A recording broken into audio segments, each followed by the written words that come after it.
Assalamualaikum warahmatullahi wabarakatuh. Perkenalkan, nama saya Lydia Septidatuan.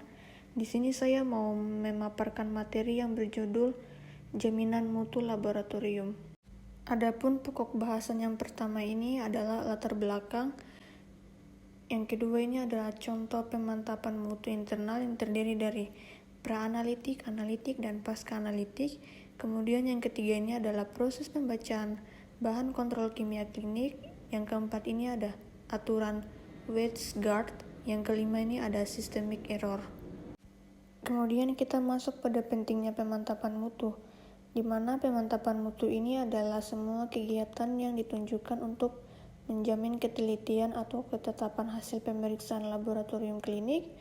Kegiatan pemantapan mutu ini terdiri dari dua, yaitu pemantapan mutu internal atau PMI dan pemantapan mutu eksternal atau PME.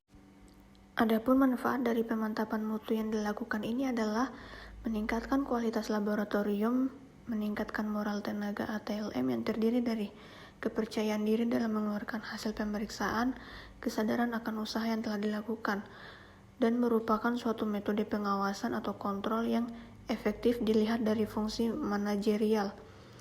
Melakukan pembuktian apabila terdapat hasil yang meragukan oleh pengguna atau konsumen laboratorium karena sering tidak sesuai dengan gejala klinis. Kemudian masuk pada contoh pemantapan mutu internal, di mana yang kita ketahui bahwa pemantapan mutu internal ini adalah kegiatan pencegahan dan pengawasan yang dilakukan oleh masing-masing laboratorium secara terus-menerus agar tidak terjadi atau mengurangi kejadian penyimpangan sehingga diperoleh hasil pemeriksaan yang tepat.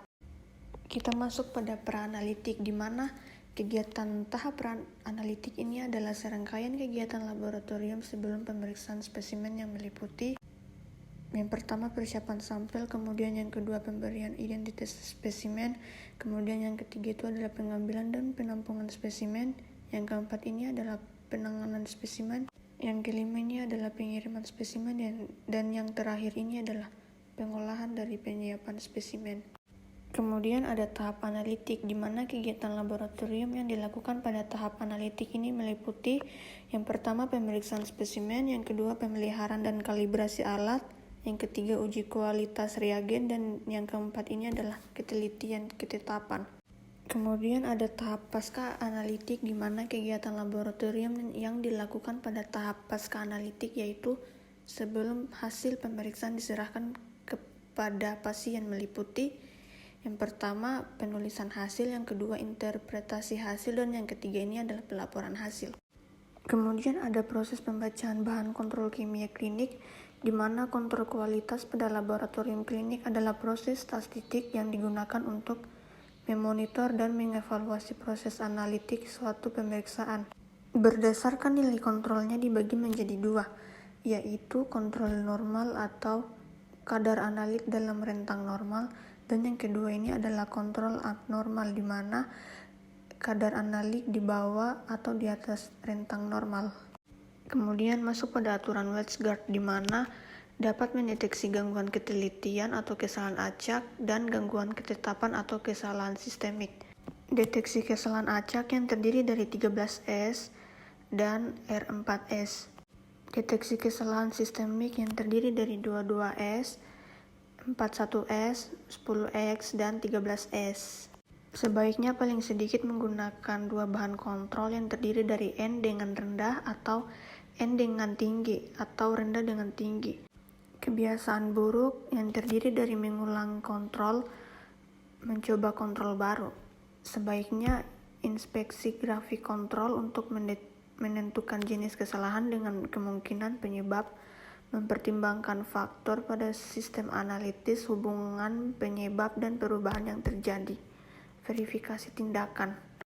Kemudian ada systemic error, di mana systemic error ini adalah kesalahan yang terjadi secara konstan dengan tanda-tanda yang konsisten dan dapat diprediksi.